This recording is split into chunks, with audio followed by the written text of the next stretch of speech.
నమస్కారమండి అంది మాల. ఉలిక్కిపడి సురేష్ అటు చూశాడు. మాల అప్పుడే లోపలికొస్తోంది. రకరకాల రంగులతో ఉన్న చిన్న పూల అద్దకం వేసిన నేతచీర కట్టుకుంది. చెవులకి రింగులు తప్ప మరే అలంకరణ లేదు.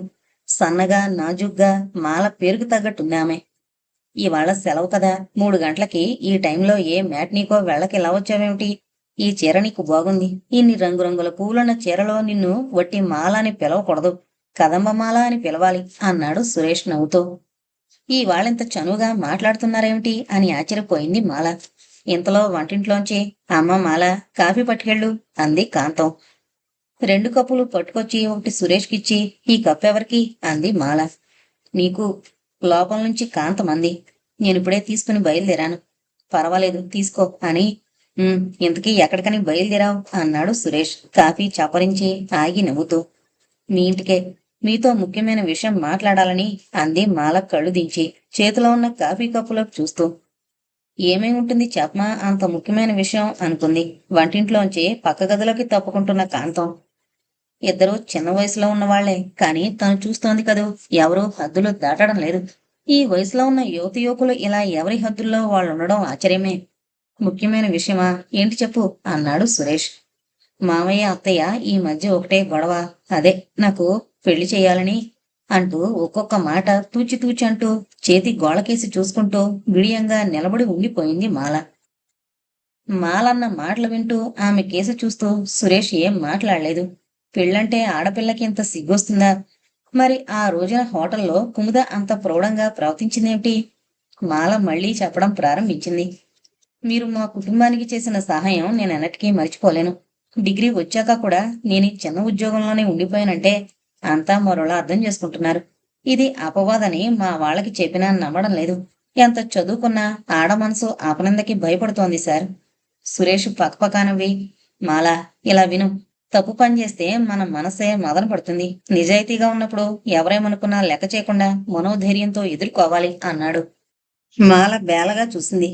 ఆమె కళ్ళల్లో నీళ్లు చూసి కళవళపడ్డాడు సురేష్. ఛ, ఏంటిది అని దగ్గరగా వెళ్లి బుజ్జగించాలనుకున్నాడు. కాని అంతలోనే ముఖంలోకి గాంభీర్యాన్ని తెచ్చుకుని, అలా ఏదైనా పిక్చర్కి వెళదాం పదా అన్నాడు.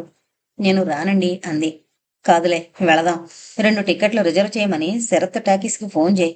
ఈ లోపుగా బట్టలు వేసుకుని వస్తాను అని బెడ్రూంలోకి వెళ్ళాడు సురేష్. మాల సురేష్ల మాటలు వంటింట్లోంచి వింటోన్న కాంతం విస్తుపోయింది. మాల తన మనసులో కోరికని ఎంత సున్నితంగానూ చెప్పింది. సురేష్ అర్థం చేసుకోలేనంత అమాయకుడు కాదు. మరి అర్థం చేసుకుని కూడా సమాధానం చెప్పకుండా మాట మార్చాడేం? సురేష్ అందరిలాంటి వాడు కాదు. చాలా నిదానమైన మనిషి. ఆది నుంచి ప్రతి ఆడదాని జీవితం ఓ వింత కథ. మరి ఈ కథ ఏమవుతుందో అనుకుంది. ఫోన్ చేశావా? నడు వెళదాం అన్నాడు సురేష్. నేను ఇంటికి వెళ్ళి మా అత్తయ్యకి మామయ్యకి చెప్పి రావాలి అంది మాల. నేను వస్తా, వాళ్ళతో మాట్లాడాలి. ఇప్పుడు వద్దులేండి.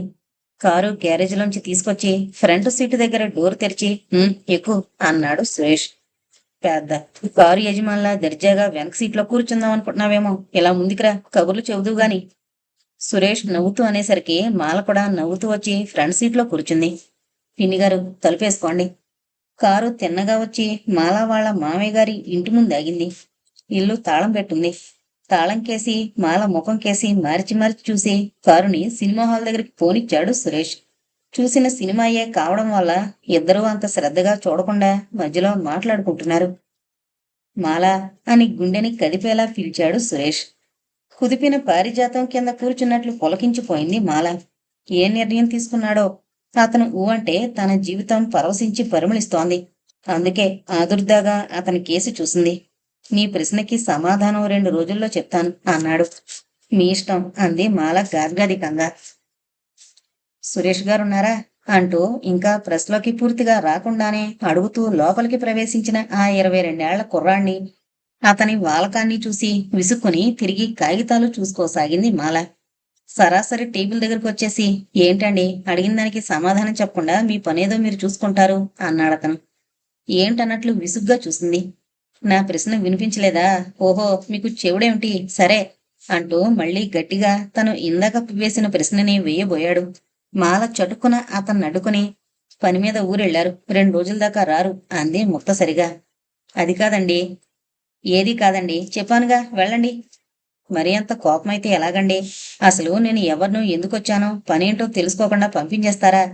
పాత బాకీ తీరుద్దామని 1000 2000 పట్టుకొచ్చిన బాకీదారుని కూడా ఇలాగే పంపించేస్తారన్నమాట. అతన్ని ఎగాదిగా చూసి "ఉమ్" అని నిట్టూర్చి చేతిలో కలం టేబుల్ మీద 2 చేతుల వేళ్ళని వ్యాసపీఠంలా పెట్టి పీఠం తాలూకా కాళ్ళలా 2 మోచేతుల్ని టేబుల్ మీద అంచి వేళ్ల మధ్య ఏర్పడ్డ పీఠంలో గెడ్డ ఉంచి కాస్త పక్కకి తిరిగి చెప్పండి మీరెవరో వచ్చిన పనేంటో అంది మాల. అలా అడిగారు బాగుంది. ఈ కుర్చీలో కూర్చోవచ్చా? ఏ కుర్చీలో? అదిరిపడింది మాల. కంగారు పడకండి. మీ కుర్చీ నాకక్కర్లేదు. ఇక్కడ ఈ కుర్చీలో మీ పక్కన కూర్చొనిస్తే చాలు. హమ్మయ్య అని మాల బయట సర్దుకుని చెంపలు నిమురుకుంది.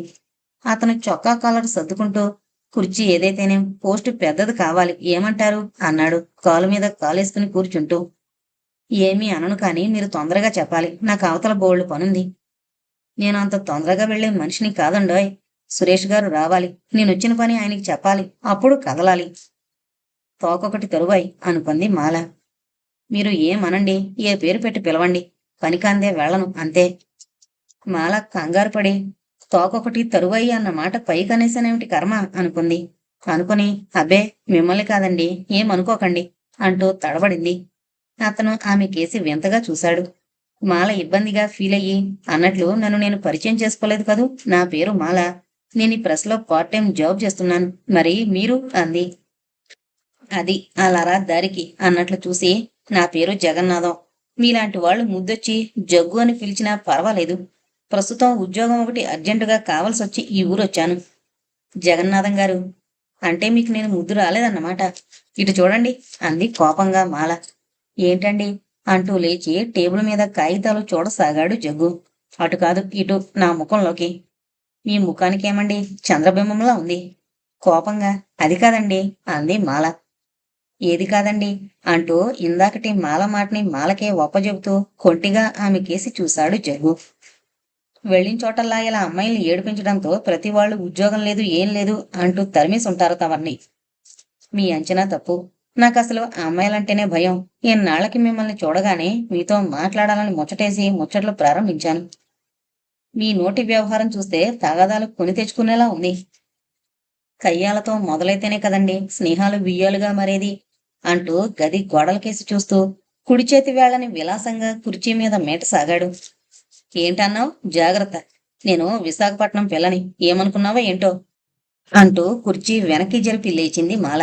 అమ్మ బాబోయ్ అంటూ ఒక్క ఉదుటున కుర్చీలోంచి లేచి వీధిలో కురికాడు జగ్గు. వెళుతూ వెళుతూ బాయ్ బాయ్ రేపొద్దుట మళ్ళీ కలుసుకుందాం అన్నాడు. ఆకతాయి మనిషి. తనలో తను నవ్వుకుంది మాల. జగ్గు మర్నాడొచ్చాడు. మూడో నాడు వచ్చాడు. ఏమండి సురేష్ గారు ఇంకా ఊరు నుంచి రాలేదా? జాలిగా అడిగాడు. ఏంటి పనంటే 3 రోజుల నుంచి చెప్పరేం? ఆయనకి మాత్రమే చెప్పాలండి. అయితే వినండి. ఆయన ఏ ఊరు వెళ్ళలేదు. ఇంటి దగ్గరే ఉన్నారు. 2-3 రోజుల నుంచి జ్వరం. ఎవరిని కలుసుకోనన్నారు. నేను ఇవాళే ఆయన్ని కలుసుకోవాలండి. లేకపోతే నేను తెచ్చుకున్న డబ్బులు అయిపోతాయి. తిండికి కానీ తిరిగి వెళ్లేందుకు కానీ డబ్బులుండవు. దయుంచి వారి ఇల్లు ఎక్కడో చెప్తారా అంటూ జేబులో చేయి పెట్టి కొద్దిగా ఉన్న నాణాలు బయటికి తీసి చూపించాడు. రెండో జేబు చిల్లుదే. కాగితాలు కనిపిస్తున్నాయి. నిజంగానా? బాధపడుతూ అడిగింది. నిజమండి. నా దరిద్రం గురించి మీకు చెప్తే గుండె పగిలిపోతుంది అన్నాడు జగ్గు వచ్చే కన్నిటిని ఆపుకుంటూ. గుండెల్లో ఇంత బాధ దాచుకుని ఎంత ఆకతాయి మనిషిలా ప్రవర్తించాడు. ఆమె జాలి చూపులకి తల వంచుకుని బిడిపడ్డాడు జగ్గు. మాల ఒక రిక్షాని పిలిచి సురేష్ ఇల్లు ఆనవాలు చెప్పి రిక్షా డబ్బులు కూడా తనే ఇచ్చేసింది. రిక్షాకి నేను ఇస్తానులేండి అనడానికి అతని పేదరికం అడ్డొచ్చింది. కుచించుకుపోతూ వస్తానండి అని రిక్షాలో కూర్చున్నాడు. ఇదే వరిల్లు దిగండి అని రిక్షావాడు అనేదాకా జగ్గు ఆలోచిస్తూనే ఉన్నాడు.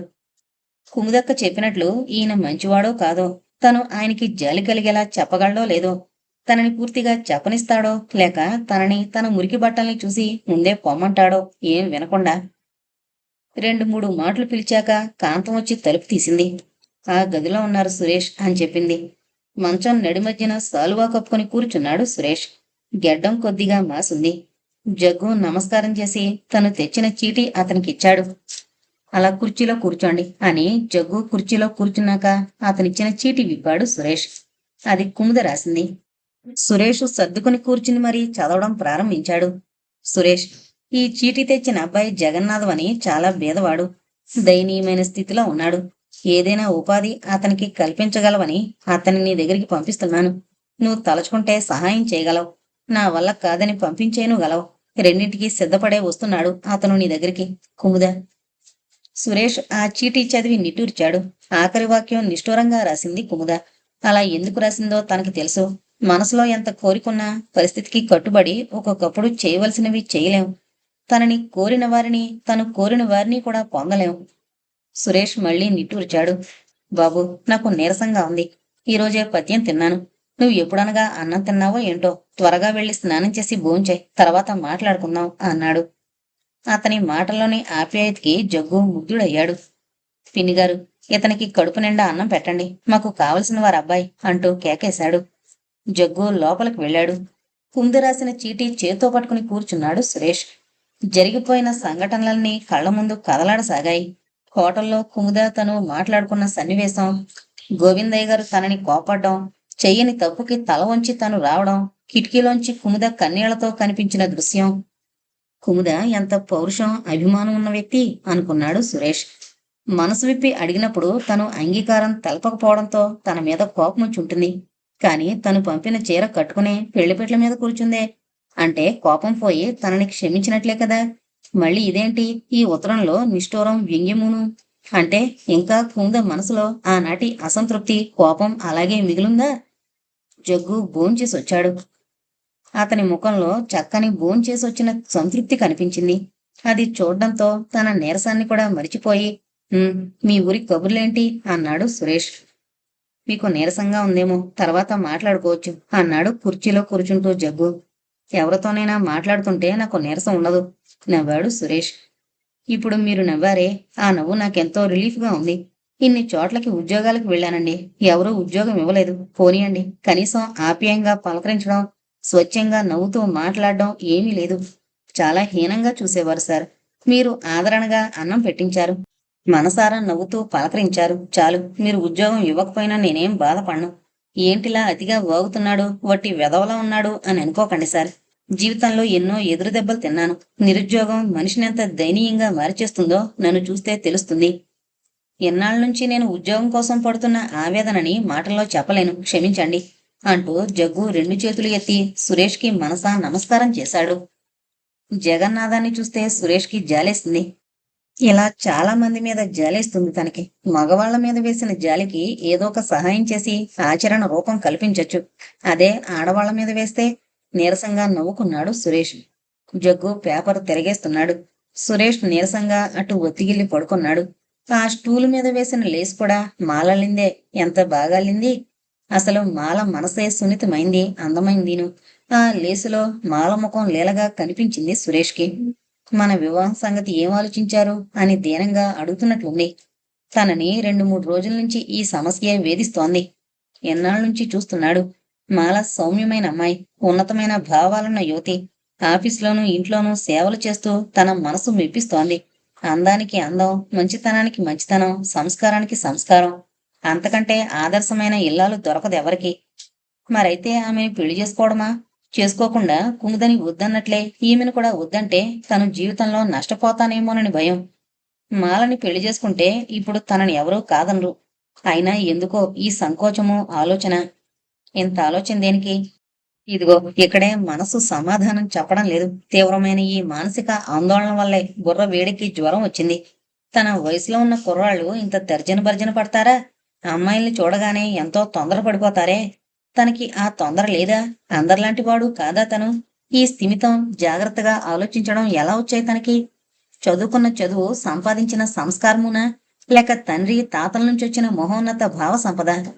ఏమైనా అంతటితో ఆలోచనాపేసి, పిన్నిగారు టీ పట్టుకురండి అంటూ కేకేశాడు సురేష్. చదువుతున్న పేపరు పక్కన పెట్టి, ఏంటి మీరింతవరకు నిద్రపోలేదు అన్నాడు జగ్గు. ఓ ముఖ్యమైన విషయం ఆలోచిస్తున్నాను. ప్రస్తుతం టీ తాగడం కోసం దాన్ని వాయిదా వేశాను అన్నాడు సురేష్ నవ్వుతూ. సురేష్ టీ తాగుతుంటే, సార్ ఈ న్యూస్ వినండి, చదువుతాను అన్నాడు జగ్గు. బలహీన వర్గాల సముద్ధరణ కోసం ప్రభుత్వం ప్రత్యేక శ్రద్ధ. వీరి ఉపాధి కల్పనకి 50 కోట్ల కేటాయింపు. ఎన్నో పథకాల అమలు. ఈ కృషిలో భాగంగా వివిధ విషయాల్లో శిక్షణ ఇవ్వడం కోసం 15,000 మంది నిరుద్యోగులకి ఉద్యోగ అవకాశాలు. చూడండి సార్, నాలాంటి నిరుద్యోగులకి ఎండమావు లాంటి న్యూస్, భలే న్యూస్, హహహ అంటూ జగ్గు నవ్వుతుంటే ఆ నవ్వు భయంకరంగా వినిపించింది సురేష్కి. దరిద్రమన్నా నిరుద్యోగ సమస్య అన్నా ఎలా ఉంటుందో తనకి తెలీదు. ఇంత భయంకరమా? జగ్గు నవ్వు వింటుంటే తనకి గుండెలు అవిసిపోతున్నాయి. అలా నవ్వకు అంటూ అరిచాడు సురేష్. జగ్గు భయంతో ఆగిపోయాడు. "ఉమ్, మీ ఊరి కబుర్లేమైనా చెప్పు." "చెప్తాను సార్. నా ఉద్యోగం సంగతి తేల్చారు కాదు. నేను బిఏ పాస్ అయ్యాను. ఇదిగో డిగ్రీ" అంటూ సంచిలోంచి డిగ్రీ తీయబోయాడు జగ్గు. సంచి మీద ఉన్న గాంధీ బొమ్మ నవ్వుతోంది. "డిగ్రీ అక్కర్లేదు. కుముద దగ్గర నుంచి చీటీ తెచ్చావంటేనే ఉద్యోగం ఇచ్చాననుకో. నా ప్రెస్లోనే ఇస్తాను. ఖాళీ లేకపోతే ఉన్నవాళ్ళని తీసేసైనా ఇస్తాను, సరా?" అన్నాడు సురేష్ దృఢమైన కంఠంతో. "అంటే ఐఆమ్ సారీ సార్. నా సమస్య తీరి మళ్ళీ ఆ అమ్మాయికి నిరుద్యోగ సమస్య. ఆ పాపం నాకు చుట్టుకుంటుందేమో సార్." "చ, భలేవాడివే. ఆ అమ్మాయికి త్వరలో పెళ్లి కాబోతోంది. ఆ సీటు ఖాళీ అవుతుంది. అది నీకు." "అలాగైతే సరే సార్." "ఉమ్, కుముద కులాసాగా ఉందా? పిల్లల ఎలా ఉంది? ఆరోగ్యంగా ఉందా?" "ఉన్నదున్నట్లు చెప్పమంటారా, లేక యథార్థమే చెప్పు?" ఆదుర్దాగా అన్నాడు సురేష్. సురేష్ కేసి చూసి భయపడుతూ "చెప్పనండి" అన్నాడు జగ్గు. "ఉమ్, కుముద చాలా మంచిది సార్. మా జానకిరామ్కి మొదటి భార్య ఒక ఆముంది. ఆమె అమాయకురాలు, ఏం చదువుకోలేదు. కావలసిన సంబంధమే. జానకిరామ్కి ఇష్టం లేకుండా పెద్దవాళ్ళు చేసిన సంబంధం అది. అందుకే కొన్నాళ్లు జానకిరామ్ ఆమెని ఏలుకోలేదు. ఆ బాధ భరించలేక ఆమె తండ్రి ఉరిపోసుకుని చచ్చిపోతే ఊరి వాళ్ళ నోటికి భయపడి భార్యని తీసుకొచ్చాడు జానకిరామ్. తీసుకొచ్చాడే కాని ఆమె ముఖం చూడలేదు. ఓ గదిలో పెట్టుంచాడు. ఉండగా ఉండగా ఆమె మనసంతా చెదిరిపోయింది. మానసికమైన అనారోగ్యం శరీరంలో రుగ్మతగా మారింది. ప్రస్తుతం ఆమెని పట్నంలో హాస్పిటల్లో ఉంచాడంటారు. అంతా అనుకోవడమే కాని నిజానికి ఆవిడ్ని ఎవరూ చూడలేదు." ఇలా చెబుతూ చెబుతూ మధ్యలో జగ్గు సురేష్ ముఖంలోకి చూశాడు. అతని ముఖం వివర్ణమైంది. కళ్ళలో విషాదం కనిపిస్తోంది. గంభీరంగా వింటున్నాడు కాని మనసులో చాలా బాధపడుతున్నట్లు కనిపిస్తోంది. దాంతో జగ్గు తన ధోరణి మార్చాడు. "మాగాణి బాగా ఉందిలేండి. మా ఊరికంతటికీ జానకిరాం సంపన్నుడు. ఊళ్ళో ఎందరో తమ అమ్మాయిల్ని రెండో పెళ్లిగా అతనికిస్తామని ఎగబడ్డారు. అయితే కుముదక్కని చూశాక ఆమె అందం చూసి ఇంకెవర్నీ వద్దని ఆమెనే చేసుకున్నాడు. దాంతో ఊళ్ళో కొందరికి కోపమొచ్చి ఆ కోపాన్ని మరోలా తీర్చుకుంటున్నారు. ఇంట్లో పని మనిషి దగ్గర నుంచి ఊళ్ళో పార్వతమ్మ దాకా కుముదక్కను చూసి ఈర్ష్యపడ్డము, చులకం చేసి మాట్లాడి అవమానపరచడము, జానీబావకి అక్కయ్య మీద ఏవో లేనిపోని చాడీలు చెప్పడమును. ఊళ్ళో వాళ్ళకందరికీ ఇదే పననుకోండి. మా ఊరో రావణాసురుడి లంక. అక్కయ్య సీత మహాసాధ్వీను. ఎంత ఓర్చుకుంటూ ఉన్నా మనసులో బాధ ఎక్కడికి పోతుంది సార్? అందుకే బాగా చిక్కిపోయింది. ఇంత జరుగుతున్నా అక్కయ్య మహా గుడ్డైన మనిషి. ఎవరికీ ఏమీ చెప్పుకోదు. అస్తమాను గంభీరంగా ఉండే కుముదక్కయ్యని చూస్తే ఆమె గుండెల్లో ఇంతటి అగ్ని పర్వతుందని ఎవరూ గ్రహించలేరు. అప్పుడప్పుడు గాలివానలా నేను పోతూ ఉంటాను. కొంచెం సేపైనా అక్కయ్యని నవ్విద్దామని. దానికి తప్పు పడుతున్నారంతా. ఏంటా జగ్గుగడితో ఏకేకలు పక్కపక్కలు అంటోంది ఆ రమణమత్త. "ఏం సార్ మీరు చెప్పండి. అక్కా తమ్ముడు నవ్వుకోవడం, మాట్లాడుకోవడం తప్పా సార్?" సురేష్ దీర్ఘంగా నిట్టూర్చాడు. "ఈ మధ్యన కుముదక్క బిఏ పరీక్ష కట్టింది. పరీక్ష ఫీజు నన్ను కట్టి రమ్మంది. పగలల్లా చాకరీ చేసుకుని రాత్రుళ్ళు ఎవరూ చూడకుండా చదువుకోవాలి. చూస్తే నీకు చదువు పరీక్షలెందుకు? చదివిన చదివే ఎక్కువ అంటూ చదవనివ్వరు. తీరా పరీక్షలు రాయవలసిన టైం వచ్చింది. ఆ మధ్య వాళ్ళ అమ్మా నాన్న వస్తే నేనలా పరీక్ష కట్టాను. వాళ్ళకి తెలియకుండా పరీక్షలు రాయడానికి రావాలి. అందువల్ల ఓ టెలిగ్రామ్ ఇవ్వండి అని చెప్పింది.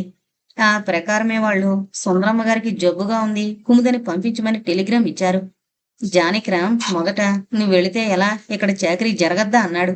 కానీ మా అమ్మ ఆ 4 రోజులు తను వండి పెడతాను అని చెప్పి జానకిరామిని ఒప్పించి కుముదని వాళ్ళ ఊరు పంపించింది. కుముదక్క వాళ్ళ ఊరు వెళ్లి బిఏ పరీక్షలు రాసొచ్చింది. అయితే జానకిరాం మూర్ఖుడన్నమాట. సవితి తల్లి ఈ మధ్య పక్షవాతం వచ్చి చచ్చిపోయింది. పెద్ద భార్యనేమో హాస్పిటల్లో చేర్పించాడు. ఇప్పుడు ఇంట్లో ఉన్నది తను కుముదక్కను. ఇప్పుడు కూడా కుముదక్కతో ప్రేమగా మాట్లాడు జానకిరాం. కుముదక్క ఇప్పుడు ఒట్టి మనిషి కూడా కాదు. 6వ నెలో 7వ నెలో గర్భిణి. సవతి అత్తగారున్నప్పుడు ఆవిడ చాకరీ ఒకటి ఉండేది. ఇప్పుడది తప్పింది అక్కయ్యకి. కుముదకి ఆ ఇంట్లో పని మనిషికి, వంట మనిషికి ఉండే పాటి గౌరవం అన్నా లేదన్నమాట. అలాంటప్పుడు గోవిందయ్య గారు కూతుర్ని తీసుకెళ్ళలేకపోయాడా? కుముదక్క పెళ్లి చేసిన అప్పుల తాలూకా గొడవల్లో ఏదో ఇరుక్కున్నాడట. ఇప్పుడు ఇంట్లో కుముదక్కకి మా అమ్మ సాయం చేస్తోందిలేండి. ఇన్నాళ్ళు ఆ రమణమ్మత్త మమ్మల్ని ఎవరినీ చేరనివ్వలేదు. ఇప్పుడు మా అమ్మ కుముదక్కని ఆదుకుంటోంది. మాకు ఈ దరిద్రంలో కుముద సాయం చేస్తోంది. మంచిదే. కుముద ఇబ్బందులు మానసికం, మీవి ఆర్థికం. ఒకళ్ళకొకళ్ళు ఆదుకుంటున్నారన్నమాట. మనిషిని మనిషి అలాగే ఆదుకోవాలి అన్నాడు సాలోచనగా సురేష్. కాసేపు ఆలోచించి రెండో నిర్ణయాలకొచ్చాడు. ఒకటి, ఆ పల్లెటూరు వెళ్లి ఏదో ఒక వంక పెట్టుకుని కుముదని చూసి రావాలి. రెండు, గోవిందయ్య గారు ఎలాంటి ఇబ్బందులో ఉన్నారో వెంటనే డబ్బు పంపి ఆయన్ని ఆదుకోవాలి. ఆ పల్లెటూరు ఎలా వెళ్లాలో, జానకిరాం ఎలా ఉంటాడో, మనిషి ఎటువంటివాడో వివరాలన్నీ జగ్గునడిగి తెలుసుకున్నాడు. నీ అంతటి వాడు లేడంటే జానకిరాం ఇట్టే పడిపోతాడని జగ్గు చెప్పినప్పుడు మగాళ్ళంతా అంతేలేవోయ్, ఒట్టి అమాయకులు అన్నాడు సురేష్ నవ్వుతూ. తర్వాత జగ్గుతో ఇలా చెప్పాడు. నీకు ప్రెస్లో ఉద్యోగం ఇస్తున్నాను. ప్రస్తుతం నెలకి 200 జీతం. నీ పనిని బట్టి ఎంత హెచ్చించాలో తర్వాత ఆలోచిస్తాను. ఈలోగా నువ్వు ఒక పని చేయి. నీకో 10,000 ఇస్తాను. అవి జాగ్రత్తగా పట్టుకెళ్ళి గోవిందయ్య గారికిచ్చి నేనిచ్చానని చెప్పకుండా కుమ్ముదిచ్చింది ఎవరికీ తెలియనీకండి రహస్యం అని చెప్పు.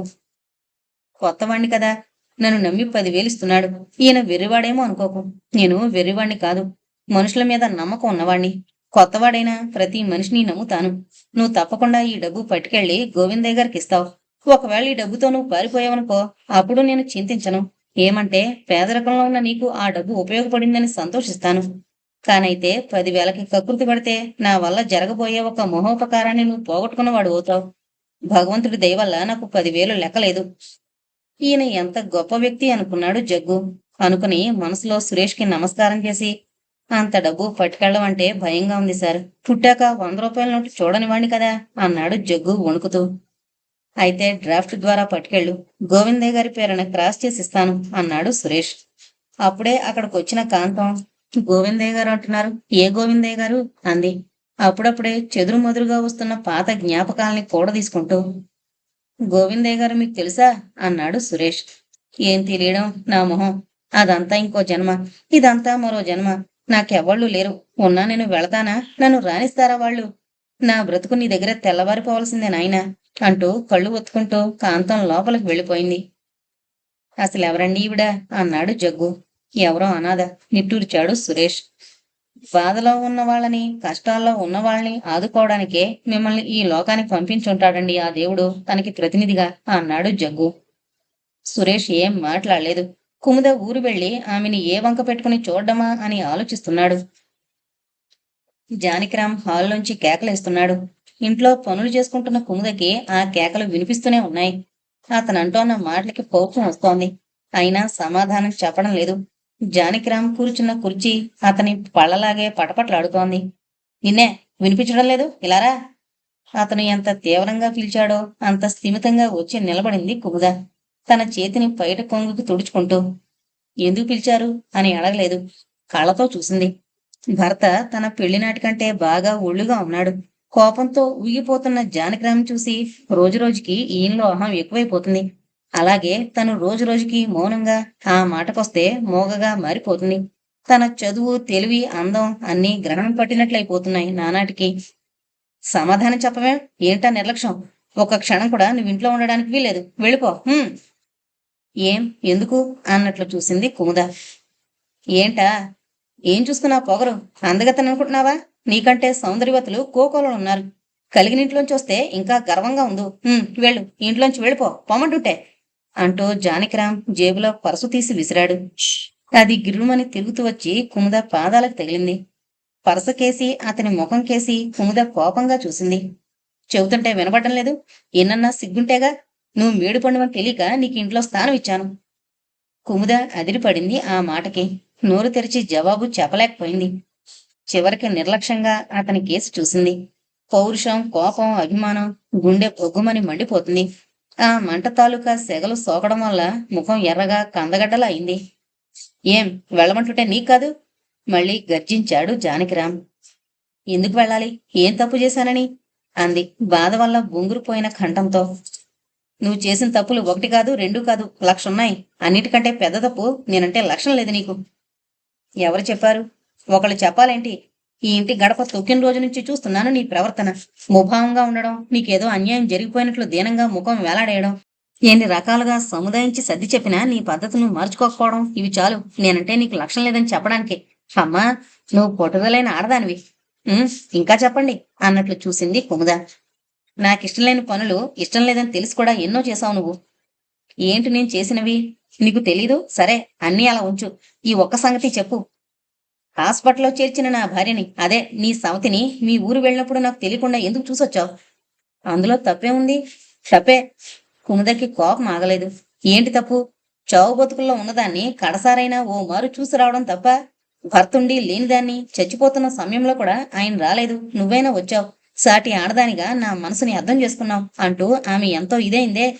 పైగా ఒకే ఇంట్లో మేమిద్దరం ఉంటుంటే ఆవిడ్ని ఓ గదిలో బంధించి నన్ను ఆమెతో మాట్లాడడానికి వీలు లేకుండా ఆంక్షలు పెట్టి నా మీద పని మనిషిని, మీ సవతి తల్లిని కాపలా పెట్టి క్రూరాతి క్రూరంగా ప్రవర్తించిన మీదేం తప్పులేదేం? ఆమెను మారు నేను చూసొస్తే తప్పయిందా?